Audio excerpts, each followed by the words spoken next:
नमस्कार। ब्रेक से पहले हम लोग चर्चा कर रहे थे इम्पार्शियलिटी पर, जो एक न्यायाधीश के लिए सर्वाधिक महत्वपूर्ण क्वालिटी होती है। अब नेक्स्ट क्वालिटी पर आते हैं, वो है इंटेलिजेंस और स्किल्स। जुडिशियल स्किल्स आपके अंदर होनी चाहिए। आपको बेसिक जानकारी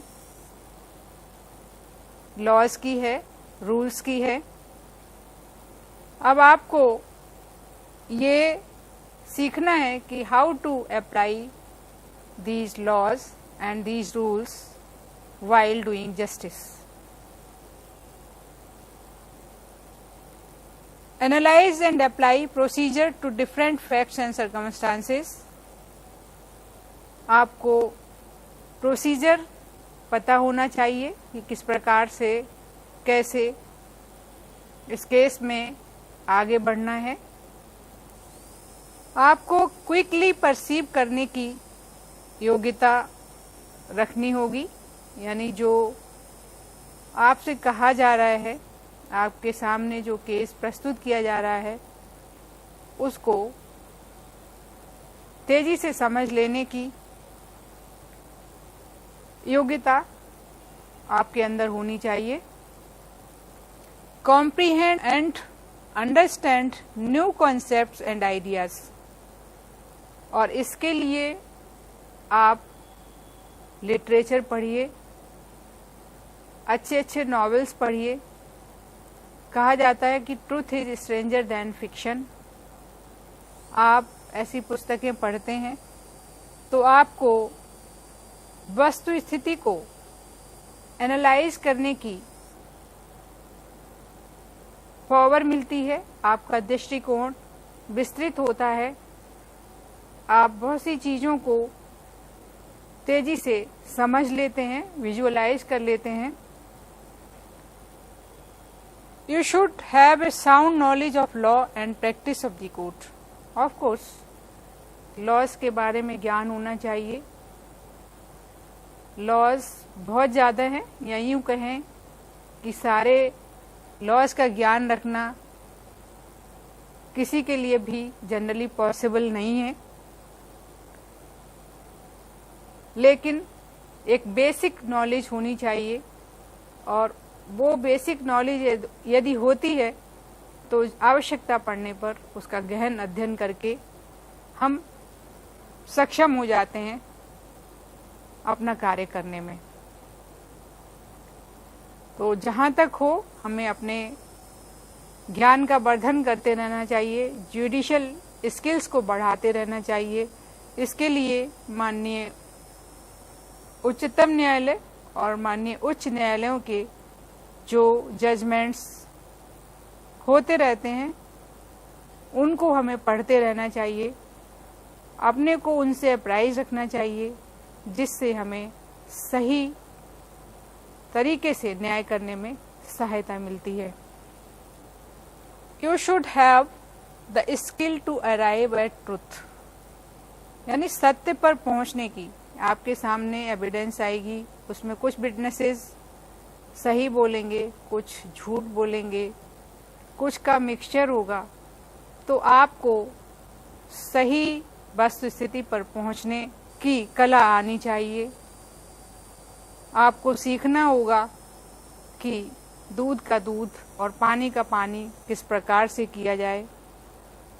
आपने ये भी सुना होगा कि भूसे से अनाज अलग कर लेने की कला एक जज में होनी चाहिए, अर्थात सत्य क्या है, असत्य क्या है, इसको अलग अलग कर लेना आपको आना चाहिए, तभी आप सही रूप में न्याय कर पाएंगे। ए जज should have the common sense and capacity to ascertain the creditworthiness of a witness. आपको ये समझ लेने की शक्ति अपने अंदर लानी होगी कि जो विटनेस आपने एग्जामिन कराया है, आपके सामने एग्जामिन हुआ है, उसकी क्रेडिट वर्दीनेस क्या है, उसकी विश्वसनीयता क्या है, किस हद तक आप उस पर विश्वास करें। और ये धीरे धीरे काम करते हुए ये बहुत जल्दी ही आप सभी लोग सीख जाएंगे, क्योंकि आप सभी लोग इंटेलिजेंट हैं, जुडिशियल स्किल्स आपके अंदर हैं, लॉ आप जानते हैं। ए जज should be motivated to improve his or her knowledge and be open to new ideas, legal developments and change in general. आपके अंदर आकांक्षा होनी चाहिए, मोटिवेशन होना चाहिए कि आप सीखते रहें, अपनी जुडिशियल स्किल्स को इम्प्रूव करते रहें। अब नेक्स्ट क्वालिटी आती है एबिलिटी टू कम्युनिकेट।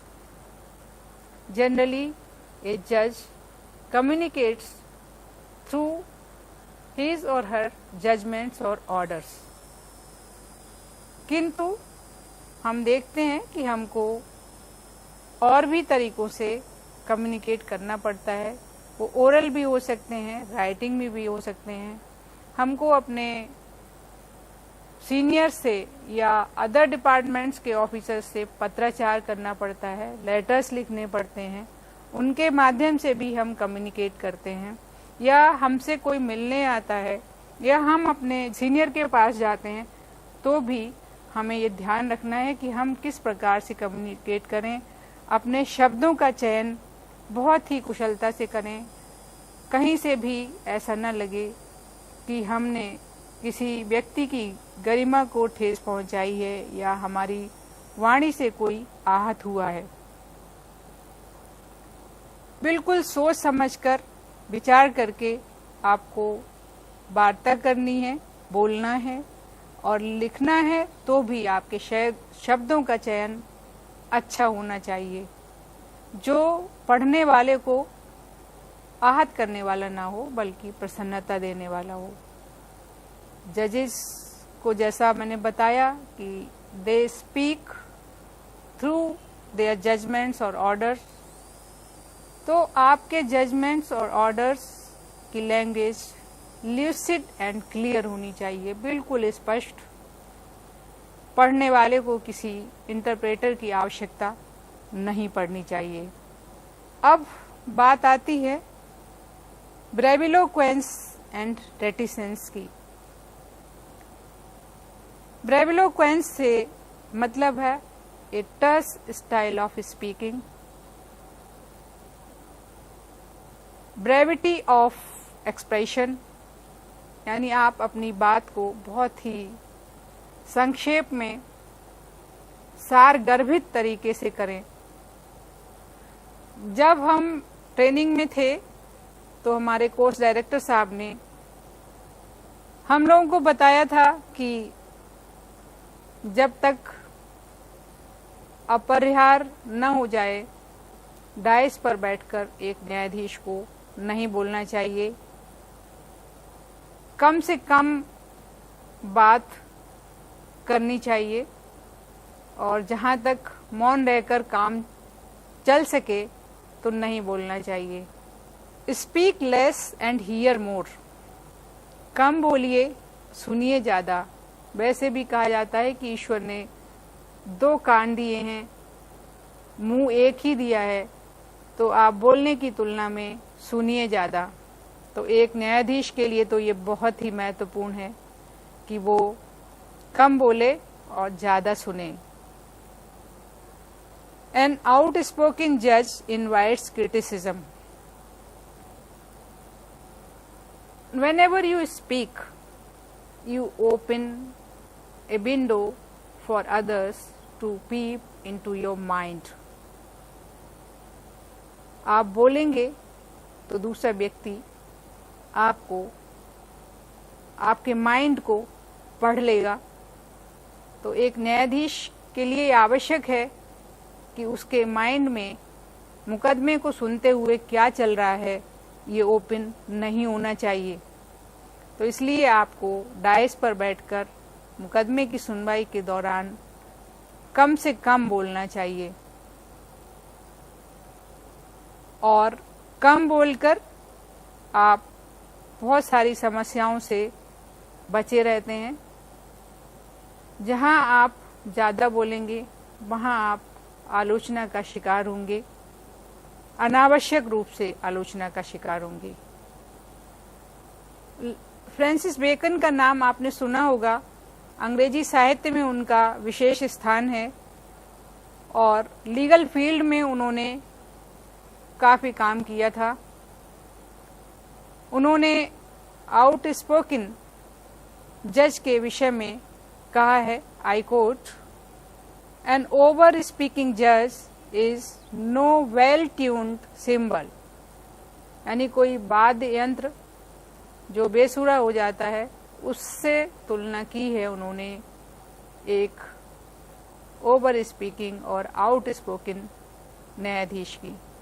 तो एक जज को ओवर स्पीकिंग और आउट स्पोकन होने से बचना चाहिए, अपनी बात को बहुत ही कंसाइज तरीके से ब्रेविटी के साथ रखना चाहिए। नेक्स्ट क्वालिटी आती है एबिलिटी टू हैंडल वर्कलोड। जैसा हम सभी जानते हैं कि वर्तमान में न्यायपालिका काम के बोझ से दबी हुई है, फाइलों के अंबार लगे हुए हैं, पेंडेंसी बहुत ज़्यादा है, जिसको रिड्यूस करने के लिए वॉर फुटिंग पर एफर्ट्स किए जा रहे हैं। तो वर्कलोड आप सभी के ऊपर होना भी लाजमी है और उस वर्कलोड को हैंडल करने की एबिलिटी आपको डेवलप करनी होगी। Compatibility with the workload of the court, court का जो वर्कलोड है उसको कैसे मैनेज करें, कैसे उसके साथ कंफर्टेबल तरीके से काम करें, ये आपको सीखना होगा। ए जज शुड बी इंडस्ट्रियस, आपको हार्ड वर्किंग होना चाहिए, होना होगा, अन्यथा आप जो पहले से पेंडेंसी है उसमें इजाफा करेंगे, उसमें बढ़ोतरी करेंगे। तो आपका प्रयास होना चाहिए कि आप अपनी मेहनत से जो वर्क पेंडिंग है उसको यथासंभव रिड्यूस करने का, यानी आप तेजी से काम कर सकें, इसके लिए आपको हार्ड वर्क करना होगा। Habit of doing work for long hour, आपको लंबे समय तक कार्य करने की आदत डालनी होगी और जो केसेस आपके सामने हैं उनको स्पीडीली डिसाइड करने के तरीके सीखने होंगे। Never take your work as a burden, do your work with zeal and enthusiasm, तभी आप ज़्यादा आउटपुट दे पाएंगे। यदि आप अपने कार्य को बोझा समझेंगे तो ये आपके स्वास्थ्य को भी प्रतिकूल रूप से प्रभावित करेगा और आपके आउटपुट को भी।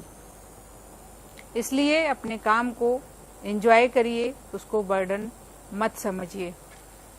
नेक्स्ट क्वालिटी आती है कि एक जज को एफिशिएंट मैनेजर होना चाहिए। जैसा कि अभी हमने बात की कि वर्कलोड बहुत ज़्यादा है, तो यदि आपका कार्य मैनेज्ड हो तो आप ज़्यादा आउटपुट दे पाते हैं। इसलिए मैनेजमेंट करना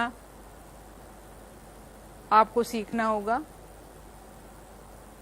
द रोल ऑफ ए जज as manager is crucial to the effective operation of judicial system.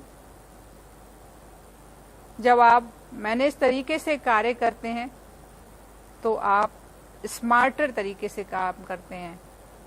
Hard work आपको कम करना होता है और आपकी एफिशिएंसी बढ़ जाती है, आपका आउटपुट ज़्यादा होता है। इसलिए अपने टाइम को, अपने केस लोड को, अपने स्टाफ को मैनेज रखिए, साथ ही साथ अपने स्ट्रेस और एंगर को भी मैनेज्ड रखिए। अभी हम बात कर रहे थे कि वर्कलोड बहुत ज़्यादा है, आपको हार्ड वर्किंग होना पड़ेगा, बहुत काम करना पड़ेगा, काम के घंटे आपके ज़्यादा होंगे।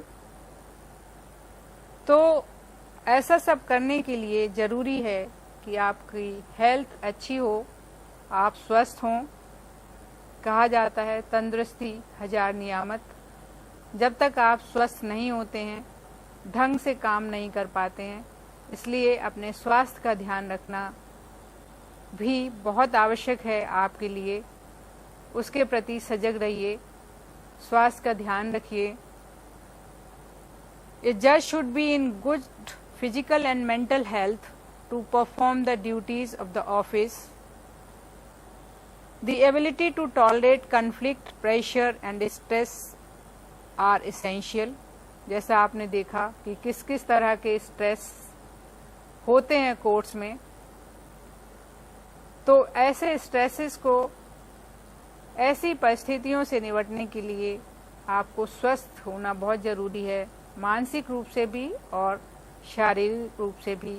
तो इसके लिए आपको योग करना चाहिए, प्राणायाम करना चाहिए, या और भी कोई exercise as per your choice आपको अपना लेनी चाहिए, जिससे आप स्वस्थ रह सकें, प्रसन्न रह सकें और अपने कार्य को अच्छी प्रकार से कर सकें।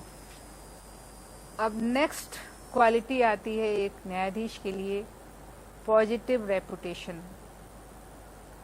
आपकी रेपुटेशन पॉजिटिव होनी चाहिए, कोई भी नेगेटिव बात आपकी रेपुटेशन के बारे में नहीं होनी चाहिए, क्योंकि आपकी रेपुटेशन पे कोई भी अगर छोटा भी डॉट होता है तो वो पूरी न्यायपालिका की रेपुटेशन को प्रभावित करता है। इसलिए आपको बहुत ध्यान रखना है कि कोई भी काम आपसे ऐसा ना हो जो आपकी डिग्निटी को, आपकी रेपुटेशन को तो प्रभावित करे ही, साथ साथ उस प्रेस्टिजियस इंस्टीट्यूशन को जिसके कि आप पार्ट हैं उसको भी प्रभावित करें। बहुत छोटा सा एग्जाम्पल मैं दूंगी कि कभी कभी आपने भी देखा होगा, कुछ छोटे छोटे काम ऐसे हो जाते हैं कि गाड़ी पार्किंग को लेकर कोई विवाद हो गया, यानी नो पार्किंग जोन में जज साहब ने ले जाकर गाड़ी खड़ी कर दी और विवाद होने लगा, तो बहुत जल्दी ये मीडिया की सुर्खियों में आ जाता है और उससे पूरी न्यायपालिका को बदनामी मिलती है कि न्यायाधीश कानून को तोड़ते हैं या उनमें सिविक सेंस नहीं है। तो कोई भी कार्य आपको ऐसा नहीं करना है जो लॉ के वायलेशन में हो, रूल्स के वायलेशन में हो। आपको बहुत ध्यान रखकर चलना है। You are now role models for many, इसलिए आपका दायित्व ज़्यादा बढ़ जाता है। बहुत ही कॉशन के साथ आपको हर क्षेत्र में, अपने प्राइवेट लाइफ में, अपनी ऑफिशियल लाइफ में बहुत ध्यान रखना है कि कोई भी आपका काम ऐसा ना हो, कोई भी व्यवहार आपका ऐसा ना हो जिससे कि आपके साथ साथ आपकी इंस्टीट्यूशन को भी अपमानित होना हो या उसकी छवि धूमिल हो।